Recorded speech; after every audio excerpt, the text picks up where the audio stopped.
ഏവർക്കും സ്വാഗതം, വെൽക്കം, വണക്കം. ഈ വീഡിയോയിൽ ഞാൻ വളരെയധികം വിലമതിക്കുന്ന, ഞാൻ ലോക സാഹിത്യത്തിൽ അതികായൻ എന്ന് അംഗീകരിച്ച് ആദരിക്കുന്ന ജർമ്മൻ എഴുത്തുകാരനായ ജോഹാൻ വോൾഫ്ഗാങ് ഫോൺ ഗോഥ എന്ന മഹാനുഭാവൻ്റെ ജീവചരിത്രത്തിൽ നിന്ന് ഒരു സംഭവം ഇതിനു മുൻപ് നിങ്ങളുമായി പങ്കിട്ടിട്ടുണ്ട്. ഈ വീഡിയോയിൽ രണ്ടാമത് ഒരു സംഭവം ഒന്ന് പരാമർശിച്ച് അതിൽ കൂടെ നമ്മുടെ അവസ്ഥയെപ്പറ്റി നമുക്ക് എന്ത് മനസ്സിലാക്കാൻ സാധിക്കും എന്ന അന്വേഷണം മാത്രമാണ് ഈ വീഡിയോയുടെ ഉള്ളടക്കം. അതുകൊണ്ട് അങ്ങ് ദൂരെയുള്ള ഏതോ കാര്യം ഞാൻ പറഞ്ഞു എന്ന് കരുതേണ്ട. ദൂരെ നിന്ന് അടുത്തേക്ക് വരുവാനുള്ള ശ്രമം തന്നെയാണ്. ദയവായി ക്ഷമാപൂർവം ഈ വീഡിയോ അന്ത്യം വരെ നിങ്ങൾ കാണണമെന്ന് ചിന്തയോടുകൂടെ അന്വേഷണ ബുദ്ധിയിൽ ഇത് വിലയിരുത്തണമെന്ന് അഭ്യർത്ഥിച്ചുകൊണ്ട് ഞാൻ ഈ സംഭവത്തിലേക്ക് നിങ്ങളുടെ ശ്രദ്ധ ക്ഷണിക്കുകയാണ്. ഇംഗ്ലീഷിലാണ് ഞാനത് വായിച്ച് അവശ്യം ചില വിശദീകരണങ്ങൾ മാത്രം നൽകി പിന്നെ അത് അനുബന്ധ ചിന്തയിലേക്ക് പ്രവേശിക്കുന്നതായിരിക്കും. ഇവിടെ ഗോഥ ലേപ്സിഗ് എന്ന് പറയുന്ന ജർമ്മൻ പട്ടണത്തിൽ വസിച്ചിരുന്ന കാലം അദ്ദേഹത്തിന് ചിത്രകലയോട് വലിയ താല്പര്യമുണ്ടായിരുന്നത് കൊണ്ട് ഡ്രെസ്ഡൻ എന്ന പട്ടണത്തിലുള്ള അതിപ്രസിദ്ധമായ ഒരു ആർട്ട് ഗാലറി കാണുവാനായിട്ട് പോകുന്ന പശ്ചാത്തലം. അപ്പോൾ അവിടെ ചെന്ന് ഇവിടെ താമസിക്കണം. അന്ന് സാധാരണ ആളുകൾ സത്രങ്ങളിലാണ് താമസിച്ചുകൊണ്ട്, വലിയ വലിയ ഹോട്ടലുകളൊന്നുമില്ല. ഇൻസ്, INNS സത്രങ്ങൾ. കന്യാമറിയാം യേശുവിനെ പ്രസവിക്കാറായപ്പോൾ അവർ സത്രത്തിൽ അഭയം തേടാനായി ശ്രമിച്ചു. അപ്പോൾ നമുക്കത് പരിചയമുണ്ട്. എന്നാൽ ഗോഥയുടെ അപ്പന് മനുഷ്യ സത്രങ്ങളിൽ താമസിക്കുന്നതിനെപ്പറ്റി കാര്യമായ വെറുപ്പുണ്ടായിരുന്നു. അത് തൻ്റെ മകനോട് പറഞ്ഞിരുന്നു. കൊതുക് ചിലന്തി വലയിൽ പെടുന്നത് പോലെയാണ് മനുഷ്യൻ സത്രങ്ങളിൽ പെട്ടുപോകുന്നതെന്ന് അദ്ദേഹം പറഞ്ഞതായി തൻ്റെ ആത്മകഥയിൽ ഗോഥ രേഖപ്പെടുത്തിയിട്ടുണ്ട്. അതുകൊണ്ട് തന്നെ അദ്ദേഹം അങ്ങനെ സത്രത്തിൽ താമസിക്കാതെ സ്വകാര്യ വസതിയിൽ എവിടെയെങ്കിലും താമസിക്കാമെന്ന് അന്വേഷിച്ചപ്പോൾ അദ്ദേഹത്തിന് പരിചയമുണ്ട്. അദ്ദേഹത്തിൻ്റെ സുഹൃത്തിൽ നിന്ന് ഡ്രെസ്ഡനിൽ താമസിക്കുന്ന ഒരു കൊല്ലപ്പണിക്ക് ഒരു ഷൂ മേക്കർ, അതായത് ചെരുപ്പ് കുത്തിയുണ്ട് എന്ന് അറിഞ്ഞ്, എന്നാൽ അവരുടെ കൂടെ താമസിക്കാൻ ഒക്കുമോ എന്ന് അന്വേഷിച്ച് ഒരു റെക്കമെൻഡേഷൻ ലെറ്ററുമായി അവിടെ പോവുകയും ആ ചെരുപ്പ് കുത്തിയുമായി സംഭാഷണം നടത്തുകയും ചെയ്യുന്ന പശ്ചാത്തലത്തിലാണ് ആ സംഭവമാണ് ഞാൻ ഇപ്പോൾ വായിച്ച് നിങ്ങളുമായി നിങ്ങളെ പരിചയപ്പെടുത്തുവാനായിട്ട് ശ്രമിക്കുന്നത്. I looked for my shoemaker and soon found him in the suburb of the city. ഇത് ഡ്രെസ്ഡൻ എന്ന് പറയുന്ന ജർമ്മനിയിലെ പട്ടണമാണ്. Suburb of Dresden. He received me in a friendly manner, sitting upon his stool, and said, smiling, after he had read the letter. വളരെ ശ്രദ്ധിച്ച് ഇത് നിങ്ങൾ മനസ്സിലാക്കണം. I see from this, young sir, that you are a whimsical Christian. ഒരു ചെരുപ്പ് കുത്തി എപ്രകാരമാണ് സംസാരിക്കുന്നത്, സാഹചര്യങ്ങളെ വിലയിരുത്തുന്നത്, തൻ്റെ ചിന്താശക്തി എപ്രകാരമാണ് പ്രയോജനപ്പെടുത്തുന്നത് എന്ന് നാം പരിഗണിക്കേണ്ട, നമ്മെ അത്ഭുതപ്പെടുത്തേണ്ട ഒരു യാഥാർത്ഥ്യമാണ്. ഇങ്ങനെ ഒരു വ്യക്തി തൻ്റെ അടുത്തേക്ക് വരുന്നു. അദ്ദേഹത്തെ കണ്ട ശേഷം ഈ ചെരുപ്പൂത്തിയുടെ പ്രതികരണമാണ്, ആദ്യത്തെ പ്രതികരണമാണ്. എന്താണ് പറയുന്നത്? I see from this, young sir, that you are a whimsical Christian. അത്ര ഉറപ്പില്ലാത്തൊരു ക്രിസ്ത്യാനിയാണ് നീ. ഉറപ്പുള്ള നിലപാടില്ലാത്ത ഒരു ക്രിസ്ത്യാനിയാണ് നീ എന്നാണ് നിന്നെ കണ്ടപ്പോൾ എനിക്ക് തോന്നുന്നത് എന്നാണ് അദ്ദേഹം പറയുന്നത്. How so master?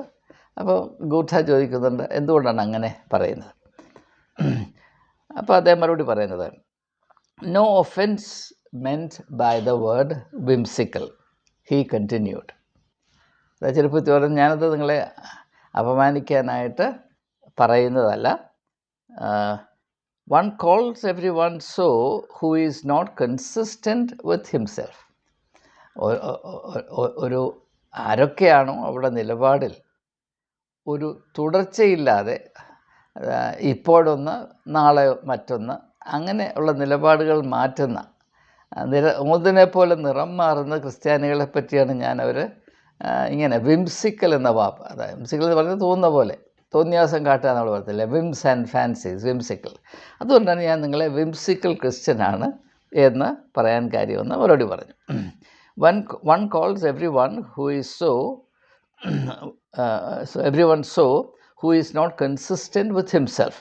അപ്പം ഒരു വ്യക്തിയായാൽ അവൻ കൺസിസ്റ്റൻ്റ് ആയിരിക്കണം, പറയുന്ന കാര്യത്തിൽ അടിസ്ഥാന പ്രമാണങ്ങളിൽ ഉറച്ചു നിൽക്കണം എന്നതിനെപ്പറ്റി ഈ ചെരുപ്പ് കുത്തിക്ക് വളരെ വ്യക്തവും ശക്തവുമായ ധാരണയും മാറ്റമില്ലാത്ത നിലപാടുമുണ്ട് എന്നത് പ്രത്യേകം ശ്രദ്ധിക്കുക. നമ്മുടെ വീട്ടിലാരെങ്കിലും ഇങ്ങനെ ഒരു റെക്കമെൻഡേഷൻ ലെറ്റർ കൊണ്ട് 2 ദിവസം താമസിക്കാനായിട്ട് വന്നാൽ നമ്മൾ എങ്ങനെയാണ് അപ്രകാരം ഒരു വ്യക്തിയെ കൈകാര്യം ചെയ്യുന്നത് എന്ന് മനസ്സിൽ വെച്ചുകൊണ്ട് ഈ സംഭവത്തെ നിങ്ങൾ വിലയിരുത്തിയാൽ ഇതിൻ്റെ മാഹാത്മ്യം എത്ര വലുതാണ്, അപാരമാണ് എന്ന് നിങ്ങൾക്ക് മനസ്സിലാക്കാൻ സാധിക്കും. So one calls everyone a whimsical Christian who is not consistent with himself. And I call you a whimsical Christian because you acknowledge yourself a follower of our Lord in one thing but not in another. ഞാൻ എന്തുകൊണ്ടാണ് നിങ്ങളെ ഇങ്ങനെ നിലപാട് മാറ്റിക്കൊണ്ടേയിരിക്കുന്ന ക്രിസ്ത്യാനിയാണ്, കെട്ടുറപ്പില്ലാത്ത, നിലപാടിൽ ഉറപ്പില്ലാത്ത ക്രിസ്ത്യാനി എന്ന് പറയാൻ കാര്യം, കർത്താവ് യേശുക്രിസ്തുവിൻ്റെ പഠിപ്പീരുകളിൽ ചില കാര്യങ്ങൾ നിങ്ങൾ സ്വീകരിക്കുന്നുണ്ട്, മറ്റു ചില കാര്യങ്ങൾ നിങ്ങളങ്ങനെ സ്വീകരിക്കുന്നില്ല. ഒരു ചെരുപ്പ് കുത്തിയാണ് സംസാരിക്കുന്നത് എന്ന് മനസ്സിലാക്കുക. On my requesting him to enlighten me, he said further, it seems that your view is to announce glad things to the poor and lonely. That is good, and this imitation of the Lord is praiseworthy. But you should reflect besides that he rather sat down to table with prosperous rich folks where there was good fare, and that he himself did not despise the sweet scent of the ointment, of which you will find the opposite in my house. ഒരു ചെരുപ്പ് കുത്തിയുടെ ഭാഷയാണ് എന്ന് ദയവായി മനസ്സിൽ വെച്ചുകൊണ്ട് വേണം നമുക്കത് മനസ്സിലാക്കാൻ. അദ്ദേഹം പറയുന്നത്, ഞാൻ എന്തുകൊണ്ടാണ് നിങ്ങളിങ്ങനെ ഓന്തിനെ പോലെ നിറം മാറുന്ന ഒരു ക്രിസ്ത്യാനിയാണെന്ന് പറയാൻ കാര്യം. അതിൻ്റെ കാരണം ഇതാണ്, നിങ്ങൾ യേശു പറയുന്ന ചില കാര്യങ്ങൾ സ്വീകരിക്കുന്നു, ചില കാര്യങ്ങൾ പുറന്തള്ളുന്നു.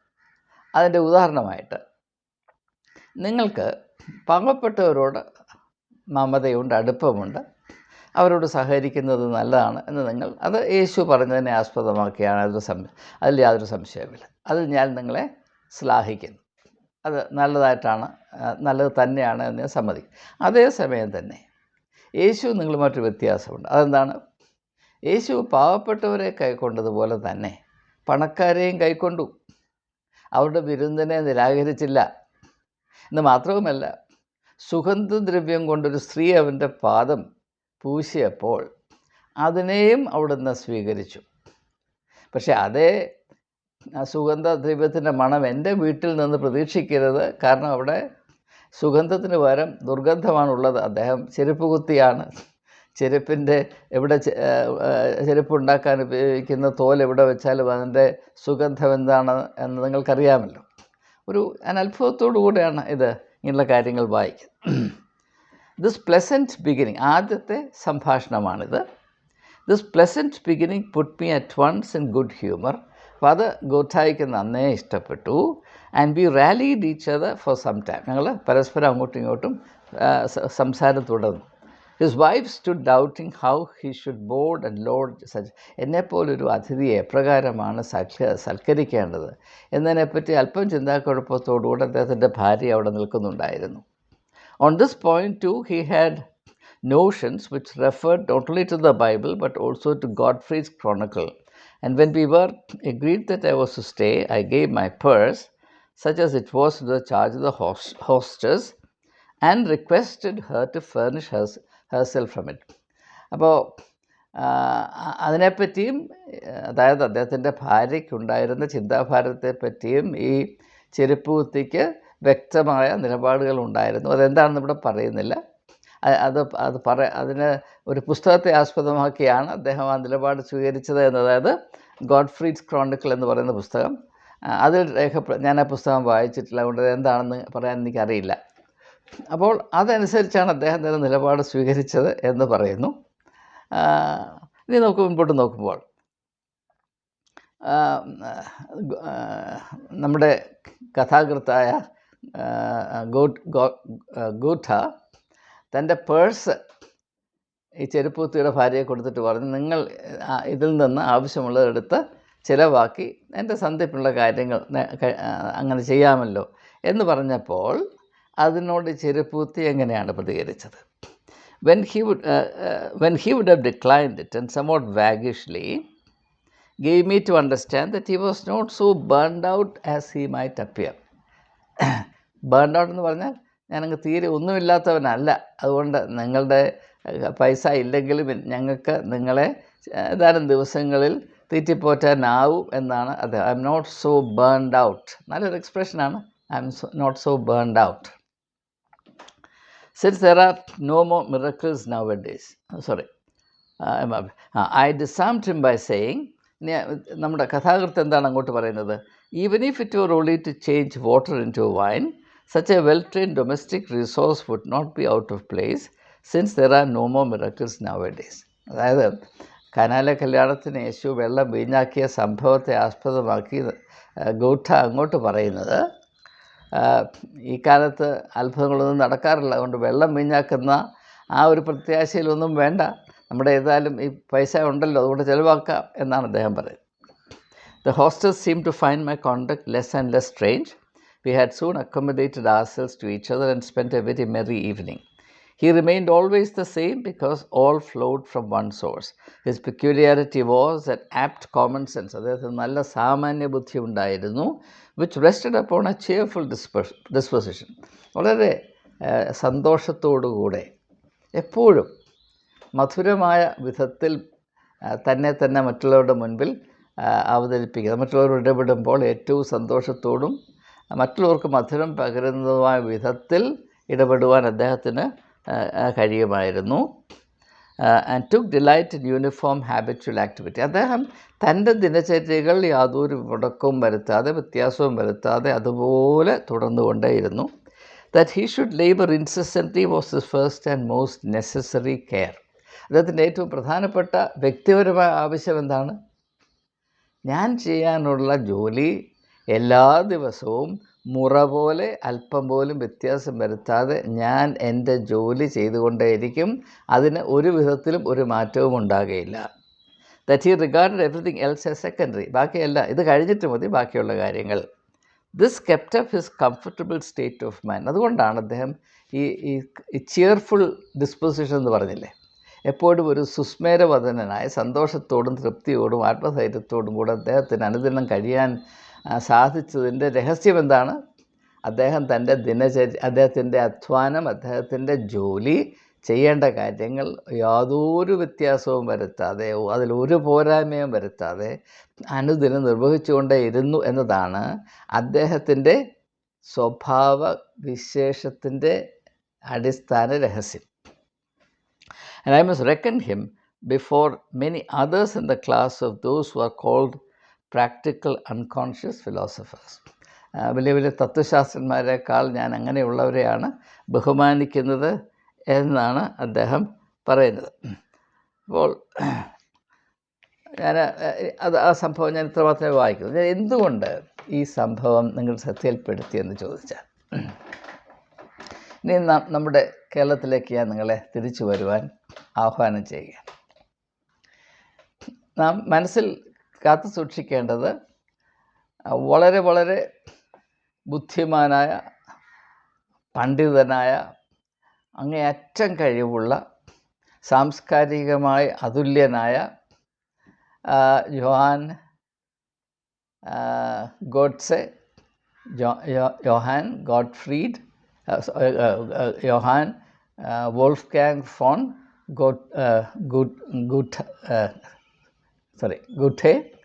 ഗുട്ടെ. അദ്ദേഹം ഒരു ചെരുപ്പ് കുത്തിയോട് നടത്തിയ സംഭാഷണത്തെയാണ് നാം മനസ്സിലാക്കിയത്. അപ്പോൾ ഗുട്ടയോടുകൂടെ അതുപോലെ തന്നെ സംഭാഷണം നടത്തുവാൻ കഴിവുള്ളൊരു ചെരുപ്പ് കുത്തി, ഇപ്പോൾ നമ്മുടെ കേരളത്തിലെ ഭാഷയിൽ പറഞ്ഞാൽ MT വാസുദേവൻ നായരുടെ ഒപ്പം ഇരുന്ന് അദ്ദേഹത്തിന് പോലും അത്ഭുതം വരത്തക്കവണ്ണം സംസാരിക്കുവാൻ ആശയത്തിലും അനുഭവത്തിലും സാമാന്യ ബുദ്ധിയിലും MT വാസുദേവൻ നായരോട് കിടപിടിക്കുവാൻ കഴിവുള്ളൊരു ചെരുപ്പ് കുത്തി. അങ്ങനെ നമ്മൾ സങ്കല്പിച്ച് നോക്കും. അങ്ങനെ കേരളത്തിലുണ്ടോ? വേണ്ട. ഒരു രാഷ്ട്രീയ നേതാവുണ്ടോ? ഒരു സാംസ്കാരിക നേതാവുണ്ടോ? ഇതാണ് നാം മനസ്സിലാക്കേണ്ടത്. അപ്പോൾ ഇത് നമ്മുടെ മനസ്സിൽ കാത്തു സൂക്ഷിച്ചിട്ട് ഇനി നാം പരിഗണിക്കേണ്ടത്, കേരളം ലോകോത്തര ഗുണനിലവാരമുള്ള ഉന്നത വിദ്യാഭ്യാസത്തിൻ്റെ കേളീരകമാക്കും, a hub of quality higher education of international standards എന്ന് കേരളത്തിൻ്റെ മുഖ്യമന്ത്രിയായ പിണറായി വിജയൻ പ്രഖ്യാപിച്ചിട്ട് ഇപ്പോൾ 3 വർഷം കഴിഞ്ഞു. എന്തുകൊണ്ടാണ് ആ ദിശയിലേക്ക് ഒരു ചുവടുവയ്പ് പോലും നടത്തുവാൻ അദ്ദേഹം ധൈര്യം കാണിക്കാഞ്ഞത്? അതിനൊരു കാരണമുണ്ട്. അത് നാം മനസ്സിലാക്കണം. അത് മനസ്സിലാക്കിയേ മതിയാകുകയുള്ളൂ. ഉന്നത നിലവാരം എന്ന് പറഞ്ഞിട്ട് ഒരു കാര്യവുമില്ല. എക്സലൻസ് ഇൻ എഡ്യൂക്കേഷൻ, ഉന്നത നിലവാരമുള്ള വിദ്യാഭ്യാസം എന്ന് പറഞ്ഞിട്ട് ഒരു കാര്യവുമില്ല. അത് കൃത്രിമമായി ഒരു ലബോറട്ടറിയിൽ ഉണ്ടാക്കി വിൽക്കാവുന്ന കാര്യവുമല്ല. വിദ്യാഭ്യാസത്തിൻ്റെ ആഗോള ചരിത്രം ഒരു പരിധിവരെ ഞാൻ പഠിച്ചിട്ടുണ്ട്. കലയും സാഹിത്യവും ഓരോരോ യുഗങ്ങളിൽ, ഓരോരോ സംസ്കാരങ്ങളിൽ, ഓരോരോ രാജ്യങ്ങളിൽ പ്രാപിച്ച അവസ്ഥയും മനസ്സിലാക്കാൻ ഞാൻ ശ്രമിച്ചിട്ടുണ്ട്. ഞാനത് അഹങ്കാരം പറയുന്നതല്ല, ഇത് വാസ്തവമാണ്. ഉദാഹരണം പറഞ്ഞാൽ, ഷേക്സ്പിയറും ബെൻ ജോൺസണും ക്രിസ്റ്റഫർ മാർലോയും ഒക്കെ എഴുതിയ ഒരു കാലഘട്ടമാണ്. ലോകത്തിലെ ഏറ്റവും മഹത്തരമായ നാടകങ്ങൾ നിർമ്മിക്കപ്പെട്ട ഒരു കാലഘട്ടമാണ്. അതുപോലെ തന്നെ എസ്കിലസും സോഫോക്ലിസും യൂറിപ്പിഡീസും തങ്ങളുടെ ലോകോത്തര നാടകങ്ങൾ എഴുതിയ ഒരു കാലഘട്ടം ആഥൻസിലുണ്ടായിരുന്നു. പെരിക്ലിയൻ ആഥൻസ് എന്ന് പറയുന്നൊരു കാലഘട്ടം. നാം ഈ കാലഘട്ടങ്ങൾ പരിശോധിക്കുമ്പോൾ അവിടെ കാണുന്നൊരു പ്രത്യേകതയുണ്ട്. അതെന്താണ്? ഇപ്പോൾ നിങ്ങൾ ഷേക്സ്പിയർ ഒരു നാടകം എടുത്താൽ അതിൻ്റെ സങ്കീർണത ഇന്നും നമ്മളെ അത്ഭുതപ്പെടുത്തുന്നുണ്ട്. പക്ഷേ ഷേക്സ്പിയറുടെ നാടകം കാണാൻ വന്നത് യൂണിവേഴ്സിറ്റി പ്രൊഫസേഴ്സ് അല്ല, പ്രഭുക്കന്മാർ മാത്രമല്ല, മിഡിൽ ക്ലാസ് മാത്രമല്ല, സമൂഹത്തിലെ തീരെ വിദ്യാഭ്യാസം പോലും ഇല്ലാത്ത ആളുകളാണ് ബഹുഭൂരിപക്ഷം ആളുകൾ കാണാൻ വന്നത്. പിന്നെ എങ്ങനെയാണ് ഇത്ര സങ്കീർണതയുള്ള നാടകങ്ങൾ ആ കാലത്ത് രചിക്കപ്പെടുകയും അത് അഭിനയിക്കപ്പെടുകയും ചെയ്തത് എന്ന് ഞാൻ അന്വേഷിച്ചപ്പോൾ എനിക്ക് മനസ്സിലായത്, ആ സമൂഹത്തിലാകമാനം സാംസ്കാരികവും ബൗദ്ധികവുമായ ഒരു വലിയ വികസനമുണ്ടായിരുന്നു. അവിടുത്തെ സാധാരണ മനുഷ്യർക്ക് പോലും ഇപ്പോഴത്തെ യൂണിവേഴ്സിറ്റി പ്രൊഫസേഴ്സിന് മനസ്സിലാക്കാൻ പ്രയാസമെന്ന കാര്യങ്ങൾ പെട്ടെന്ന് മനസ്സിലാക്കാനുള്ള കഴിവുണ്ടായിരുന്നു. അല്ലെങ്കിൽ അപ്രകാരമുള്ള നാടകങ്ങൾ രചിക്കപ്പെടുകയും അത് അരങ്ങേറപ്പെടുകയും ചെയ്യുമായിരുന്നില്ല. ഒരു സമൂഹത്തിൽ സ്ഥിതി ചെയ്യുന്ന സംസ്കാരത്തിൻ്റെ മേന്മയുടെ തോതനുസരിച്ച് മാത്രമേ അതിൻ്റെ ഓരോ ഘടകങ്ങളും മെച്ചപ്പെടുകയുള്ളൂ. ഇപ്പോൾ ഷേക്സ്പിയറെ ഇന്നത്തെ കേരളത്തിൽ കൊണ്ട് നമ്മൾ നട്ടാൽ അദ്ദേഹത്തിൻ്റെ തൂലികയിൽ നിന്ന് ഒരു കുന്തവും ഉണ്ടാകത്തില്ല. അതാണ് ഇന്നത്തെ സത്യം. അത് നാം മനസ്സിലാക്കണം. കാരണം കേരളത്തിൽ പൊതുവായ സംസ്കാരം, അവിടെ ഇവിടെ ബുദ്ധിരാക്ഷസന്മാരുണ്ടോ ഇല്ലെന്ന് ഞാൻ പറയുന്നില്ല, നല്ല കഴിവുള്ളവർ അവിടെ ഇവിടെയുമുണ്ട്. പക്ഷേ നമ്മുടെ ഈ സ്ഥിതി ചെയ്യുന്ന സാമാന്യമായ സംസ്കാരം, അതിൻ്റെ നിലവാരം വളരെ ഇടിഞ്ഞതാണ്. അത് കേരളത്തെ വളരെയധികം അലട്ടുന്ന ഒരു വലിയ പ്രശ്നമാണ്. പക്ഷേ അതിനെ ആരും പരിഗണിക്കുന്നില്ല എന്നത് വളരെ വളരെ നാം സൂക്ഷ്മമായി തിരിച്ചറിയേണ്ട കാര്യമാണ്. അപ്പോൾ അതുകൊണ്ട് നമുക്ക് ഉന്നത വിദ്യാഭ്യാസം വേണം, അല്ലെങ്കിൽ മഹത്തായ ഒരു സമൂഹം വേണം എന്നൊക്കെ പറയുമ്പോൾ അതിൽ നാം ഓരോരുത്തരും തിരിച്ചറിയേണ്ട വ്യക്തിപരവും സമൂഹപരവുമായ ഒരു വലിയ കടമയുണ്ട്. അതെന്താണ്? നമുക്ക് ഓരോരുത്തർക്കും നമ്മുടെ സാധ്യതയുടെ പൂർണ്ണതയിലേക്ക് വളരുവാനൊരു കടമയുണ്ട്. ഒരു സമൂഹം എന്നത് അതിൽ ഉൾപ്പെട്ടിരിക്കുന്ന വ്യക്തികളുടെ മാഹാത്മ്യത്തിൻ്റെ ആകെത്തുകയാണ്. മഹാന്മാരാകുക, കഴിവുള്ളവരാകുക, മേൽത്തരമായ ഗുണങ്ങളുള്ള കാര്യങ്ങൾ ചെയ്യുവാനുള്ള ചുമതല ചിലരെ മാത്രം ഏൽപ്പിച്ചിട്ട് ഞാൻ പന്നിയെപ്പോലെ ജീവിച്ചോളാം, അവരുടെ നന്മയുടെ ഗുണം ഞാൻ വേണ്ടതുപോലെ ആസ്വദിച്ചോളാം എന്ന് പറയുന്നത് വലിയ മണ്ടത്തരമാണ്. അങ്ങനെ നടക്കയില്ല. നമ്മുടെ കേരളത്തിൽ ബൗദ്ധികമായ കാര്യങ്ങളെപ്പറ്റി താല്പര്യമുള്ളവർ ഈ സമൂഹത്തിൻ്റെ എത്ര % ഉണ്ട്? 1% ഉണ്ടോ, 2% ഉണ്ടോ, 5% ഉണ്ടോ, 50% ഉണ്ടോ, 70% ഉണ്ടോ? നിങ്ങൾ അന്വേഷിച്ച് നോക്കി. ഇതറിയാൻ വളരെ വളരെ എളുപ്പമാണ്. ഇപ്പം നമ്മൾ മതം നോക്കുമ്പോൾ, മറ്റു മതങ്ങളെ നോക്കേണ്ട, ക്രിസ്തീയ മതത്തെ നോക്കിയാൽ ഓരോ സഭയിലും സന്ധിക്കപ്പെടുന്ന വ്യക്തികൾ അവർ ആജീവനാന്തം സഭയോടുള്ള ബന്ധത്തിൽ പ്രാപിക്കുന്ന പരിശീലനം, പ്രോത്സാഹനം, ഉത്തേജനം, ഇൻസ്പിറേഷൻ പരിശോധിച്ചാൽ അതിൻ്റെ ഉള്ളടക്കം എന്താണ്? ഞാൻ ഇന്ന സഭയുടെ അംഗമാണ്, അതുകൊണ്ട് എനിക്കെൻ്റെ സാധ്യതകളുടെ പൂർണ്ണതയിലേക്ക് അനുദിനം പുരോഗമിച്ചുകൊണ്ടിരിക്കുവാൻ ആത്മീയമായ കടമയുണ്ട് എന്ന് തിരിച്ചറിയുന്ന എത്ര ക്രിസ്ത്യാനികൾ കേരളത്തിലുണ്ട്? വേണ്ട, നമുക്ക് വളരെയധികം വിദ്യാഭ്യാസ സ്ഥാപനങ്ങളുണ്ടല്ലോ. എന്തുകൊണ്ടാണ് ഈ വിദ്യാഭ്യാസ സ്ഥാപനങ്ങളിൽ വിദ്യാഭ്യാസത്തിൻ്റെ നിലവാരം ഇടിഞ്ഞു പോകുകയല്ലാതെ അത് അനുദിനം നന്നായിക്കൊണ്ടേ ഇരിക്കുവാനുള്ള സാഹചര്യം ഇല്ലാതായി പോകുന്നത് എന്തുകൊണ്ടാണ്? അത് നമ്മുടെ സമൂഹത്തിൻ്റെ, ക്രിസ്തീയ സമൂഹത്തിൻ്റെ ആകമാനമായ സാംസ്കാരികവും ബൗദ്ധികവും ആത്മീകവുമായ പട്ടിണിയുടെ പരിണിത ഫലമല്ലയോ? നാം അത് തിരിച്ചറിഞ്ഞേ മതിയാകുകയുള്ളൂ. ഒരു സാധാരണ ക്രിസ്ത്യാനി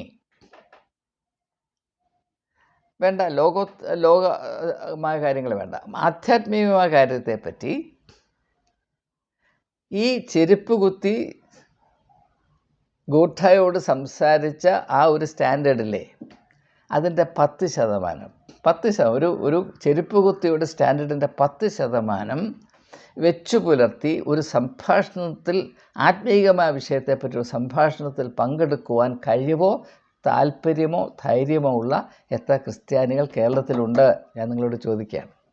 മാത്രവുമല്ല, അങ്ങനെ ഒരു താല്പര്യം നമ്മുടെ സംസ്ഥാനത്തിൽ ക്രിസ്ത്യാനികളുടെ ഇടയിൽ വളർത്തിക്കൊണ്ടുവരുവാനുള്ള ഒരേ താല്പര്യത്തിൽ ഞാൻ ഈ മേഖലയിൽ ഇറങ്ങുമ്പോൾ എനിക്ക് ലഭിക്കുന്നത് കല്ലേറ് മാത്രമാണ്. ഞാൻ യാതൊരു ആശയസമ്പുഷ്ടിയുമില്ലാത്തൊരു വിഷയത്തെപ്പറ്റി ഒരു വീഡിയോ ചെയ്താൽ, ഇപ്പോൾ യാക്കോബ മെത്രാപ്പൊലീത്ത അങ്ങ് ലെബനോനിൽ പോയി അവിടുന്ന് പ്രത്യേകമായ അഭിഷേകം പ്രാപിച്ചുകൊണ്ട് വന്നു, അതിനെപ്പറ്റി ഒരു 10-14,000 പേര് കണ്ടിട്ടുണ്ട്. എന്നാൽ വളരെ വളരെ ആഴമേറിയ ശ്രദ്ധേയമായ ആശയങ്ങൾ ഉൾക്കൊള്ളിച്ച് എല്ലാ ഞായറാഴ്ചകളിലും ഞാൻ ഏവരുമായി പങ്കിടുന്ന വചന ധ്യാനങ്ങൾ, അത് കൂടിപ്പോയാൽ 500 പേര് 600 പേര് കാണും. കാരണം എന്താണ്? അങ്ങനെ ആ വീഡിയോയ്ക്ക് പകരം ഈ ഗ്ലോറി ഹല്ലേലൂയ മറുഭാഷ പ്രയോഗത്തിൽ കൂടെ ഞാനൊരു സെർമൺ വീഡിയോ ആയിട്ടുണ്ടെങ്കിൽ അനേകായിരങ്ങൾ കാണും. കാരണം ആഴമില്ലാത്ത കാര്യങ്ങളോട് മാത്രം താല്പര്യമുണ്ടാകണമെന്ന പരിശീലനമാണ് നമുക്ക് ലഭിച്ചിട്ടുള്ളത്. അതിനേക്കാൾ അപകടമാണ് ബൗദ്ധികമായ ഔന്നത്യമുള്ള ആശയങ്ങൾ തിരിച്ചറിയുന്ന അപകടമാണ്. അതുകൊണ്ട് നിങ്ങൾ പൈശാചികമായി പോകുമെന്നുള്ള പഠിപ്പീരാണ് നമ്മുടെ ഇടയിൽ. വായിക്കരുത്, ചിന്തിക്കരുത്, തല തിരിഞ്ഞു പോകും എന്നാണ് പറഞ്ഞിരിക്കുന്നത്. എത്രയോ പേർ എന്നോട് പറഞ്ഞിട്ടുണ്ട്, അയ്യോ ഇങ്ങനെ വായിക്കരുത്, വായിച്ചാൽ തലതിരിഞ്ഞു പോകും, കിറുക്ക് പിടിക്കുമെന്നാണ് പറയുന്നത്. ഇത് ഇതിൽ അടങ്ങിയിരിക്കുന്ന ഭീകരമായ ആത്മഹത്യാതുല്യമായ അവസ്ഥയെ നാം തിരിച്ചറിയണം. നമ്മുടെ കയ്യിൽ സ്ഥിതി ചെയ്യുന്ന സാഹചര്യങ്ങളുടെ പാപ്പരത്വം നാം തിരിച്ചറിയണം. ഇത് കേരളത്തിലെ ക്രിസ്ത്യാനികളുടെ മാത്രം പ്രശ്നമല്ല, എല്ലാ മതസമൂഹങ്ങളുടെയും അവസ്ഥ ഇത് തന്നെയാണ്. അതുകൊണ്ടാണ് അർത്ഥശൂന്യമായ ആചാരങ്ങൾക്ക് പൂർവാധികമായ പ്രാധാന്യം കൊടുക്കുകയും അതിൻ്റെ പുറകെ ജനലക്ഷങ്ങൾ മഴവെള്ളം ഒലിച്ചു പോകുന്നത് പോലെ ഒലിച്ചു പോവുകയും ചെയ്യുന്നത്. മലവെള്ളം ഉരുളുപൊട്ടി വരുന്ന മലവെള്ളമില്ലേ, അതുപോലെ ഒലിച്ചു പോകുന്നത്. അതുകൊണ്ടാണ് മനുഷ്യരെ കബളിപ്പിക്കാൻ കച്ച കെട്ടി ഇറങ്ങുന്ന ഈ കള്ളപ്രവാചകന്മാർ, പ്രോസ്പെറിറ്റി ഗോസ്പൽ മെർച്ചൻസ്, അവരുടെ പുറകെ മൊണ്ണകളെ പോലെ ആളുകൾ ഓടിക്കൂടുന്നത്, ചക്കരയിൽ ഈച്ച പറ്റുന്ന പോലെ അടുത്തു വരുന്നത്. ഇതെല്ലാം നമ്മുടെ പാപ്പരത്വത്തിൻ്റെ പ്രകടനങ്ങളാണ്. അതുകൊണ്ട് ഇങ്ങനെ ഒരു സംസാരം നമ്മുടെ കയ്യിൽ ഉണ്ടാവില്ല. അത് ഒരു വ്യക്തിയെ കാണുമ്പോൾ സത്യസന്ധമായ അഭിപ്രായം പറയാൻ പോലും നമുക്ക് ധൈര്യമില്ല. ഇവിടെ ഈ ചെരുപ്പ് കുത്തി ദൂരെ നിന്ന് ലൈപ്സിഗ് എന്ന് പറഞ്ഞ പ്രധാനപ്പെട്ട പട്ടണത്തിൽ നിന്ന് റെക്കമെൻഡേഷൻ ലെറ്ററുമായിട്ട് വന്ന, അതിനോടകം അല്പം പ്രശസ്തി പ്രാപിച്ച ഒരു കുബേര കുടുംബത്തിൽപ്പെട്ട ഗോഠ തൻ്റെ അടുത്ത് വരുമ്പോൾ ആദ്യമായ സംഭാഷണത്തിൽ പറയുന്നതാണ്, നീ ഒരു വിംസിക്കൽ ക്രിസ്ത്യനാണ്. വ്യക്തമായ അഭിപ്രായം ഏത് അടിസ്ഥാനത്തിലാണ് സ്ഥാപിച്ചിരിക്കുന്നത് എന്നതിൻ്റെ അതിൻ്റെ യുക്തിയെപ്പറ്റി വ്യക്തമായ ധാരണ, അത് വെളിപ്പെടുത്തുവാനുള്ള ധൈര്യം, ഇതിൻ്റെയൊക്കെ പേരാണ് വ്യക്തിത്വം എന്നുള്ളത്. ഇപ്പോൾ നമ്മുടെ വീട്ടിൽ ആരെങ്കിലും ഒരു കുബേര കുടുംബത്തിൽപ്പെട്ട ആരെങ്കിലും അതുപോലെ സ്ട്രോങ് റെക്കമെൻഡേഷൻ കൊണ്ട് വന്നാൽ നമ്മൾ അദ്ദേഹത്തിൻ്റെ മുഖത്ത് നോക്കി നമുക്കറിയാവുന്ന കാര്യമൊന്നും പറയത്തില്ല. അതുകൊണ്ട് അയ്യോ ഞാൻ പറഞ്ഞുകൊണ്ടിരിക്കും. ഉടനെ ആടെ പാദസേവ ചെയ്യാനായിട്ട് നോക്കും. മനുഷ്യനെ കാണുവാൻ നമുക്കിന്നും കഴിയില്ല. കാരണം അതിനുള്ള വളർച്ച നാം പ്രാപിച്ചിട്ടില്ല. രാജാവാണെങ്കിലും പാറാവുകാരനാണെങ്കിലും അവൻ മനുഷ്യൻ മാത്രമാണ് എന്ന് തിരിച്ചറിയുവാനുള്ള തൻ്റെ ഇടം നമുക്കുണ്ടാകണം. അതുണ്ടാകണമെങ്കിൽ നമുക്ക് വളർച്ചയുണ്ടാകണം. ആരെങ്കിലും കാണുമ്പോൾ, സായിപ്പിനെ കാണുമ്പോൾ കവാത്ത് മറന്നു എന്ന് പറയുന്നത് സായിപ്പിൻ്റെ പ്രശ്നമല്ല, കവാത്തുകാരൻ്റെ അല്പത്തരമാണ്. നാം വളരണം. ഞാൻ മനസ്സോടെ ഈ യൂട്യൂബ് എന്ന മാധ്യമത്തിലേക്ക് പ്രവേശിക്കുവാനിടെ ഏക ലക്ഷ്യം, കേരളത്തിൽ വല്ല വിധേനയും ഇപ്രകാരമുള്ള ഒരു ബൗദ്ധിക നവോത്ഥാനം, ആൻഡ് ഇൻ്റലക്ച്വൽ റിനൈസോൺസ്, അത് പ്രത്യേകിച്ച് ആത്മീയതയുടെ മേഖലയിൽ ഉണ്ടാകുവാൻ ദൈവമേ ഇടയാക്കണമേ എന്ന പ്രാർത്ഥനയായിട്ട് മാത്രമാണ്. ഞാൻ ആദ്യം മുതൽ പറഞ്ഞുകൊണ്ടേയിരുന്നത്, ഇപ്പോഴും പറയുകയാണ്, ഞാനൊരു യൂട്യൂബർ അല്ല, ഇതെൻ്റെ ദൗത്യ മേഖലയാണ്. പക്ഷേ ഇവിടെ അല്പത്തരത്തിൻ്റെ മതവും കൊണ്ട് നടക്കുന്ന വ്യക്തിയല്ല ഞാൻ. ക്രിസ്ത്യാനി വേഴ്സസ് ഹിന്ദു വേഴ്സസ് മുസ്ലിം വേഴ്സസ് എവരിബഡി എൽസ്, അത് എൻ്റെ കച്ചവടമല്ല. അതിൻ്റെ ജൽപ്പനങ്ങൾ ആരും എന്നിൽ നിന്ന് പ്രതീക്ഷിക്കരുത്. പിന്നെ എക്കാലത്തും സ്ഥാപിച്ചു വച്ചിരിക്കുന്ന ചില ധാരണകൾ അതുപോലെ ഉരുവിടുന്ന തത്വവുമല്ല ഞാൻ. അറിയുന്ന അടിസ്ഥാന മർമ്മങ്ങൾ ആർക്ക് രസിച്ചാലും ഇല്ലെങ്കിലും അത് അർഹിക്കുന്ന ഗാംഭീര്യത്തിൽ എനിക്ക് ഉള്ള പരിമിതമായ കഴിവ് ഉപയോഗിച്ച് അതിന് സാക്ഷ്യം വഹിക്കുക എന്നത് മാത്രമാണ് എൻ്റെ ലക്ഷ്യം. അതിനോട് സഹകരിപ്പാൻ നിങ്ങൾ ഇത്രയും അധികം പേർ കൂട്ടാക്കിയതിൽ ഞാൻ വളരെയധികം സംതൃപ്തനാണ്. അതുകൊണ്ട് തന്നെ ഈ ദൗത്യം തുടരുവാൻ എനിക്ക് നിങ്ങൾ പ്രേരണയായി തീരുന്നുണ്ട് എന്ന് മാത്രം സൂചിപ്പിച്ചുകൊണ്ട്, ഈ സംഭവത്തെ നിങ്ങൾ കുറച്ചുകൂടെ വ്യക്തിപരമായി ധ്യാനിക്കുകയും ഇതിനോട് അടുപ്പം പാലിക്കുകയും, അതായത് ഡ്രെസ്ഡനിൽ ഗോഠായിക്ക് സംഭവിച്ച അനുഭവം, ഒരു ചെരുപ്പ് കുത്തിയും ഈ മഹാനായ മനുഷ്യൻ തമ്മിലുള്ള സംവാദം, അതിൻ്റെ ഉള്ളടക്കം, അതിൻ്റെ മാഹാത്മ്യം, അത് അളവുകോലായി സ്വീകരിച്ച് നാം നമ്മുടെ അവസ്ഥയൊന്ന് അളന്നു നോക്കിയാൽ നാം എങ്ങനെയായിരിക്കും എന്ന് ദയവായി അന്വേഷിക്കണമേ എന്ന് മാത്രം അഭ്യർത്ഥിച്ചുകൊണ്ട് വാക്കുകൾ ഉപസംഹരിക്കുന്നു. നമസ്കാരം.